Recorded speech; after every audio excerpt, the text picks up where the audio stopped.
Hey there, I'm Olivia Savannah here from Olivia's Catastrophe, and today I'm here to give you my March wrap up. In the month of March I read 11 books and I'm here to talk about them all with you. As always, there will be content warnings in the description box down below if you want to check those out, and let's get right down to talking about the books.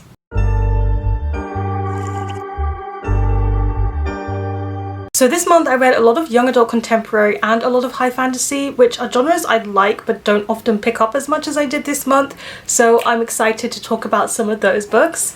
The first one I want to mention is The Final Empire by Brandon Sanderson. This is the first book in the Mistborn trilogy, and this is the first Brandon Sanderson book I've ever read. And in this one we follow the Scar, who have been enslaved for many years, and every revolt has failed. But now there is a group, an uprising group of specially talented people who are planning a new uprising, and with their pragmatic leader and also this new member who seems to have a wide array of skills, they might finally be able to actually rebel against the problematic system.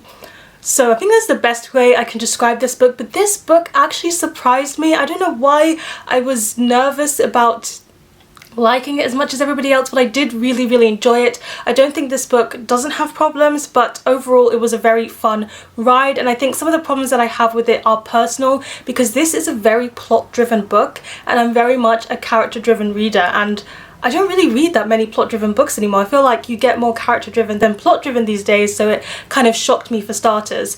So what I want to say about this book is that I really loved the world building. The world building was incredibly detailed, it was incredibly extensive, the concept was unique with the way that they use allomancy and metals to give them different types of powers and skills. I just thought it was all very genius, and I liked, you know, training montages are not my favourite thing. I generally don't like them in books, but this one I liked because I felt like it wasn't too long, but it gave us a good enough explanation of what was happening, and I was invested in the training. And one of the things I didn't particularly like were the characters. Now, there were some characters that I cared about more than others. Marsh, because he's like Declan Lynch. I loved Marsh. I just want Marsh to be happy. But either which way, some of the other characters, they just fell a bit flat because they don't get that much time, they don't get that much development. So while we're following like this ragtag group that have been thrown together, I felt like none of them really got enough page time for them to be developed individual characters. The only ones who seemed to really get that were Vin Sazed, I'm just saying his name like that, that's probably not how you say it, and also Kelsia. And the problem with that is that the other characters have such big roles as well, you kind of want them to be developed more. And while I did like Vin's character very much at the beginning, as soon as anything romantic happened with her character, she just completely did things that were out of character, and she kind of like lost all good sense, and that very much disappointed me. I did not like the romance in this one. I didn't think it was developed well, it felt insta-lovey, it happened too soon, and that was incredibly frustrating because it did have an impact on the story. But what I can say for the plot is that it completely shocked me. I feel like it did a good job of weaving in a lot of clues so that you can see where things are going, and with the imagery that it pushes, I won't tell you which imagery because then that would be giving things away. I think I should have been able to figure out what was going to happen, but I didn't. And even if you manage to, there's more than one plot twist to keep you excited and keep you involved. So I really thought the plot was well done, and lots of things happen that I didn't expect. Like, they have a laid out plan and it goes wrong and it goes wrong again, and so much happens, and I was very much invested. I didn't predict where this book was going to go at all, and that made the last chunk of it very exciting. But speaking of that, I do think this book has pacing issues, because there were times when I was just not as invested in the story as I could have been, but every time I started to get a little bit bored, something would happen that would interest me again. So I don't know if that's very good pacing, you know, the author knows that people are going to get bored here, so let me throw something in, or if it's bad pacing because I would get bored before the exciting thing would happen. I'll leave that to you to decide. But overall, I thought this was a very good book, and I know I've complained recently about how first books, I think in my unhaul I mentioned that first books tend to rely on the second book too much and then the first book isn't good. What this book did so well is that you could read this as a standalone book and be entirely satisfied. It has a plot that is solid, that is complete in this book, with just enough threads for you to want to connect and read the next book as well. So I think it does a very good job of being a good book on its own, but it's part of a series, and that's how I want my series to start. So I had fun with this book. I think I did enjoy it. I liked seeing how everything unfolded. I do think it has some issues, but overall this is good for me, and I'm going to be reading the sequel. Oh, and I completely forgot to mention that I buddy read this one with Sabrina from Words and Whimsical, and thank you Sabrina for buddy reading with me. I had a lot of fun discussing all of the details with this book with you, and I hope that we can maybe buddy read the sequel at some point. The next book I finished is You Should See Me in a Crown by Leah Johnson, and this is a young adult contemporary, and it follows our main character who goes to school, and she is from a lower socio-economic background, and she's black and she's bisexual, and she's learned to blend into the background because people like her don't get to be in the front in life. And she has a brother who has sickle cell anemia, and she really wants to get into this music school, but unfortunately she's not accepted with the scholarship that she wants, which is the only way she'd be able to go. But if you win prom queen in school, you do get a scholarship, so she is running for prom queen. Now this book I really enjoyed it. I had issues with it, but I really enjoyed it. I think black joy stories are something I can never ever get tired of. I do not have a heart of stone. If I see black people living their authentic lives in books, it gets to my heart and I love it, and I feel happy and I feel touched and I feel very, you know, it just gives me feelings. So of course I enjoyed it. What I didn't like about this book is the writing style. I think not the writing style, but the way it's written means that there are small jumps in time and small jumps between chapters where you miss out on conversations that you would want to have. For example, she has a conversation with a teacher that she really likes when she doesn't get the scholarship, and we don't get to see that. It's kind of jumped over in time, and I don't know, the small jumps forward bothered me because I felt like I was missing out on parts of the story and dialogue and interactions with characters that I really wanted to see. But at the same time, this book did a lot of good. I really liked the relationship in this one, and I thought it was sweet. I also liked the friendships and how it was about complex friendships. You know, she's got friends that she's fallen out with, she's got friends that she's close to, but she doesn't know how she feels about them anymore, and she really does that dynamic with friends very well. I also feel like promposals are crazy. That's not really something we have here, so when I was reading about those I was like, oh my gosh, what is this school? Like it's crazy over there. And I thought she was a nice character. I liked that it had anxiety representation, so you got to see a bit about that, but I just didn't really connect to her all that much. But there were elements of her story that I really did connect to. One of the main themes is living and being yourself, your true authentic self, and I really liked that theme. I really liked where I went with that, and of course that was what, you know, pierced my heart of stone and made me like the book. But I also really liked this sub storyline that you get with her and her brother. She's very much used to being her brother's carer in a way when it comes to his sickle cell anemia. And she's looking to go into university, and she's wondering like, how can I look after him while I'm going to university? And as someone who has a disabled younger sister, that was actually one of my biggest fears about going to university, because I've always been a bit of a carer role for Simone, and I was very, very worried about what would happen when I left. But of course, also disabled people are not in a perpetual state of help, and they can take care of themselves. And of course, everything worked out fine between me and Simone and me going off. So I just really appreciated seeing that storyline, because as an older sibling to someone who's disabled, I don't think I've ever read that storyline before, so it was really nice to see it in this book, and I related to it, and I thought it was done very well. So those are the things that I enjoyed the most. But it's good to see an FF relationship, a bisexual black character, and it was just an enjoyable story. Even if there were parts that I think could have been tidied up and neatened a bit more, I had fun with it, and I think that's the point of young adult contemporary. So the next book I read is Strange the Dreamer by Laini Taylor, and I buddy read this one with Vendi from Caught Between Pages, and we had a lovely time. I really enjoyed discussing it with her and all of her insights. Unfortunately, I didn't love this book as much as I expected it to. Everybody said if you love the Raven Cycle, you're gonna love this one, but it was just okay. And I think a lot of that has to do with the pacing of the book. So what is this book about? Let's start there. So this one follows Laszlo Strange, and he's an orphan who has learned about the city of Whye, and he's always been so intrigued by this mysterious city that not many people seem to know anything about. He's done all the research that he possibly can do, and he's looked into it as much as he possibly can.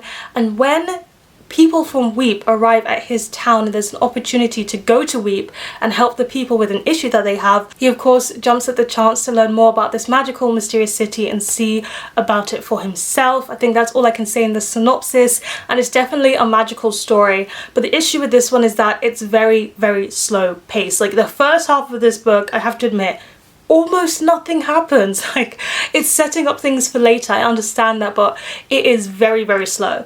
And then the second half is very fast paced and a lot of things happen and it goes like whew, and it's entertaining and suspenseful. The ending I found very, very suspenseful indeed. The author really went there. I didn't think the author would go there. One thing to know is that the writing style is very, very purple writing. Now I think some people will find it overdone and it will take them out of the story, so if that type of writing is not for you, I don't think this one will be for you, but I really love beautiful purple prose, so I kind of loved the writing style. It was rich, it was delicious to read, perfect. I also think the only character I really, really connected to was Laszlo Strange. I think he is an absolute gentleman, he's an absolute sweetheart, and I loved following his character and just the way that he develops quietly over the course of the novel, but develops nonetheless. Absolutely loved following that.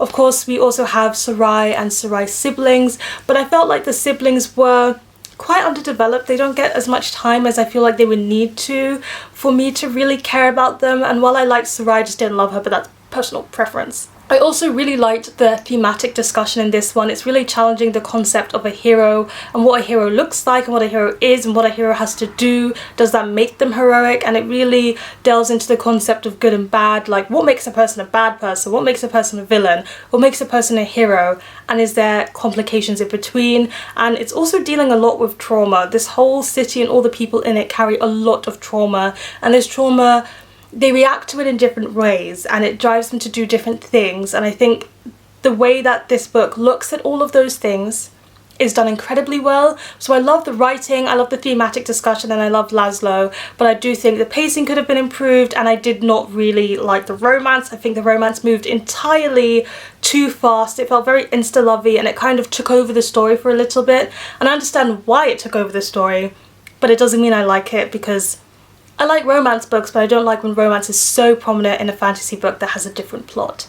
So those are all of my mixed thoughts on Strange the Dreamer, but I have got Muse of Nightmares and I will continue on to the next book. Then I read Wundersmith by Jessica Townsend, and I have a middle grade reading vlog for all of the middle grade books that I read in March, which I'll link up above and down below if you want to go and check that out. But yes, I read Wundersmith for the Wonder Along that I'm hosting with Sabine at Sabine's Book Nook, and the live show is on my channel. I'll also have a link to that down below if you want to see some more in-depth thoughts of me, Sabine, and all of our live show guests. This is the second book in the Trials of Morrigan Crow series. So in the first book, Nevermore, we follow Morrigan, who is a cursed child, and she is blamed for everything that goes wrong in her town, and she is said to die on a certain day because of her curse. But on the day that she is supposed to die, she gets whisked away to the world of Nevermore, but she can only stay if she can make it into the Wondrous Society. So I'll leave it there for the synopsis, but this book, I really, really enjoyed it. I liked it a lot more than the first book.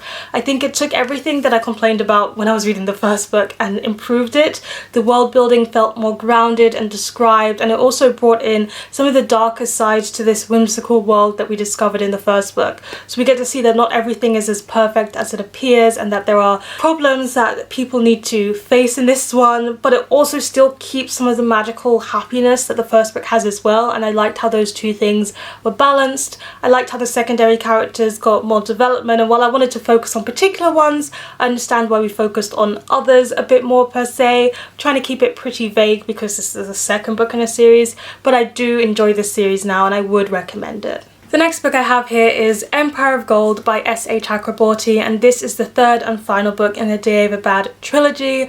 I buddy read this one with Nicole from Who Picked This Book, and we buddy read the whole trilogy together, so it was just so great to finish reading this one with her. It's a big chunker, but I was here for it. I didn't rate this one 5 stars, but you need to know that regardless, it's a new favourite. This whole series has become a new favourite series for me. So in the first book, we follow Nari, who is a thief, and she lives in Cairo and she's just trying her very best to get by, and she does a fake ritual calling the jinn down from the heavens so that she can earn some money. However, it might not be as fake as she thinks, and she gets whisked away to a world that she never could believe existed.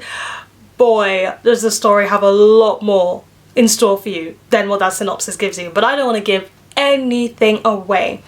Now, I think the first book was very much focused on the world and these amazing creatures and what that could bring to the table, and then the second book focused a lot on political intrigue and complex family dynamic and war and genocide. But this third book was definitely a combination of both of those. You get the magical creatures and you know, fantastical world building from the first book, but you also get an equal amount of war, genocide and political intrigue involved in this one as well. So I think it does a perfect job of encapsulating the two books. I think the pace, again, with all of them is very slow in the beginning, and then in the second half it really kicks off and a lot is happening and I just couldn't stop reading. So again, it's just very slow in the beginning, but because I've read the previous two books, I did not care that it was slow in the beginning. I love all of the characters and they've developed so much from when we first see them that I was completely invested in these slower moments as well. So that was only to this book's benefit, I think, that I didn't rush through this final story, but it set up for the grand finale in a very constructive way, using our love for the characters that it's built across the course of the series. Nari has my whole heart. I didn't expect to love Nari as the female main character as much as I did in this one, because in the other two I just felt okay towards her, but in this one I really loved her. And I've loved Prince Ali since, you know, somewhere in the second book, and this final book, oh my gosh, I love him so much. Prince Ali is great and he goes through a lot. Anyway, I don't know what to say because I don't want to give anything away, but this book gets dark, this book gets realistic, and I just think it's such a good series. I love it so much. I also read The Glass Hotel by Emily St. John Mandel, and this one I've got some very complex thoughts on, so just be ready for the onslaught of discussion I'm going to be having with you. So in this one, I don't know how they pitch this to you. So the premise for this book is that there's these different main characters. There's Vincent, there's Paul, and there's Alcaides, and they all go to this hotel that's in the middle of the wilderness, and someone on the glass writes, "I hope you eat broken glass," and they're aiming this at Alcaides, and that's what it says in the synopsis, but I'm not satisfied with that. I think the problem with this book is that it sets itself up to be something that's really dark and atmospheric, but I don't think this book fits into that category at all. I don't think it does. And while there is a haunting theme that's going throughout the book, I think it only comes in towards the end and you only notice it significantly at the end, and therefore it shouldn't be the pitch of this book. If I had to describe this book to you, I don't even know how I would do it either. But I was really expecting the Glass Hotel setting to be a bit more prominent in this book, and it's really not. It's what connects everybody, but it's not as relevant as you think it might be. I really like that setting. I wish we spent more time there because it was so modern and futuristic, but in the middle of the wilderness and isolated from all other people.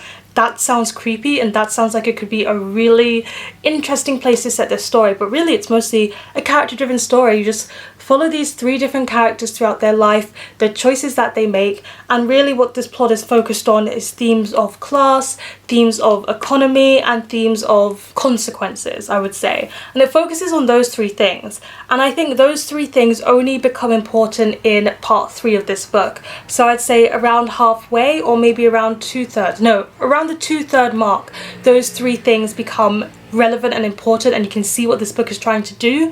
But while I understand that the first 2/3 of this book is setting up for that, I was quite bored throughout it. I didn't really see how everything came together, and I can just imagine so many people reading the first 2/3 and DNFing it and just moving on, whereas the last third makes it all worth it, and I think it should have just taken that last third and expanded on it a bit more.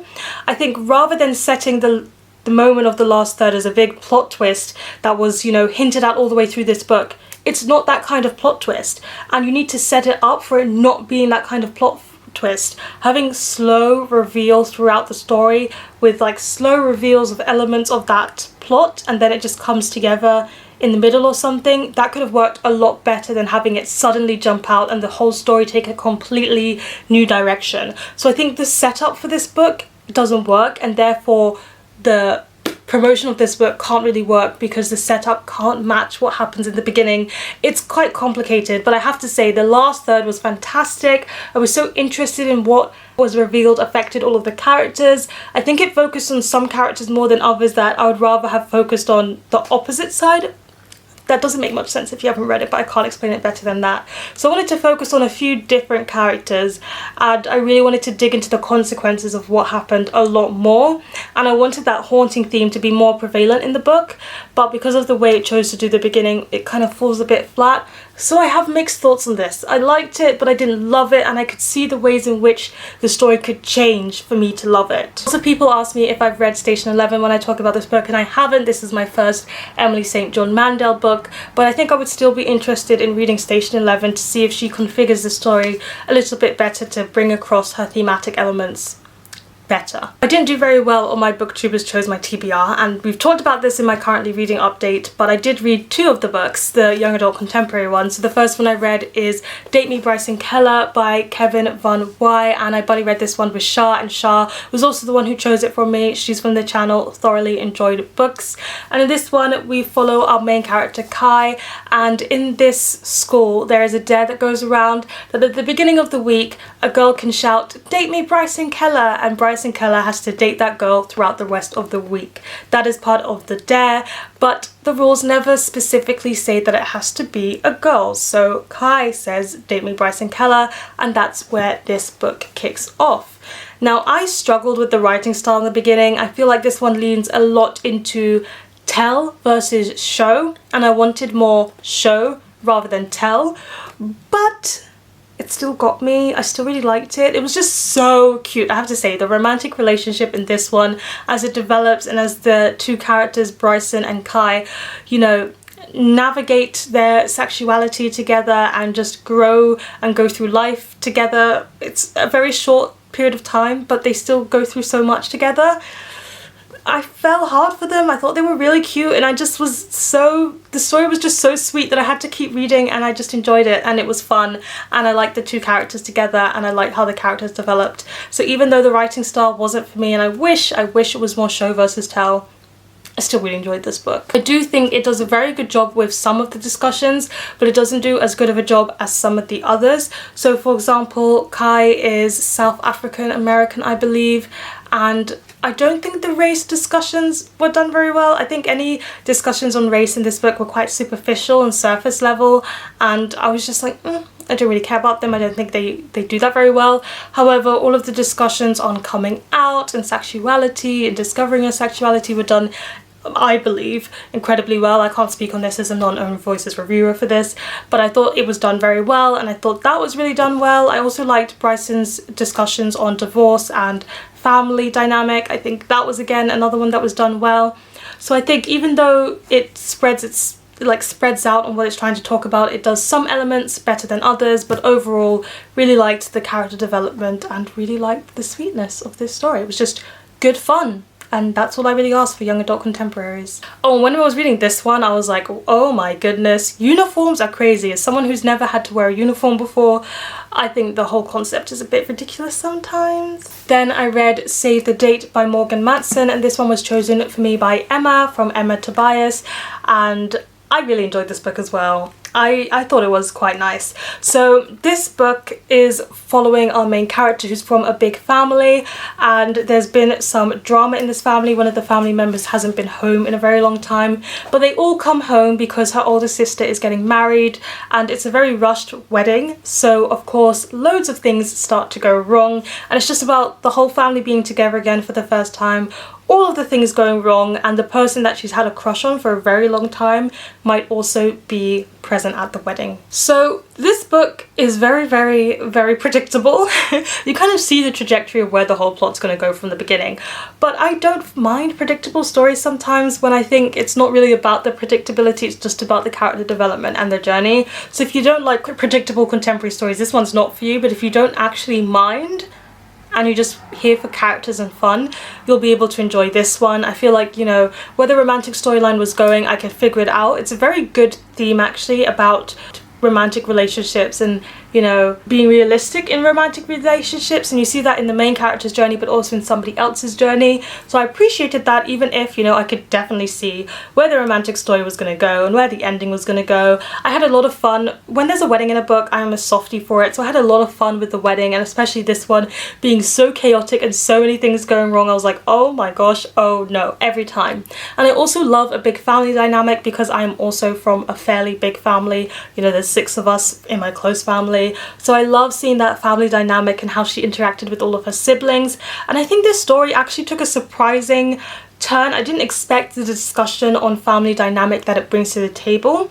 I thought it did a very good job of talking about, you know, family and developing as a family, and how family changes over the years, and how family changes with different experiences that happen to each family.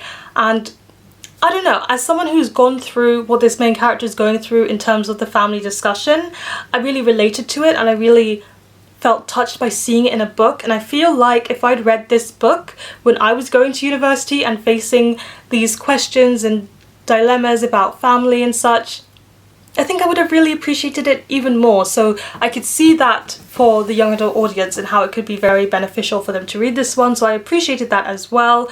But there's one thing I have to say, this book should not have been over 400 pages long. It didn't need to be longer than 400 pages. There's quite a lot of descriptions and details that could have really been trimmed down. Like, I feel like this book being 250 to 300 pages would have been perfect, but it just kept going on and on and on, and I was like, trim this down, trim this down. So I do think it's a bit too long for the story that it is, but I did enjoy the story. It was nice, it was sweet, it was heartwarming.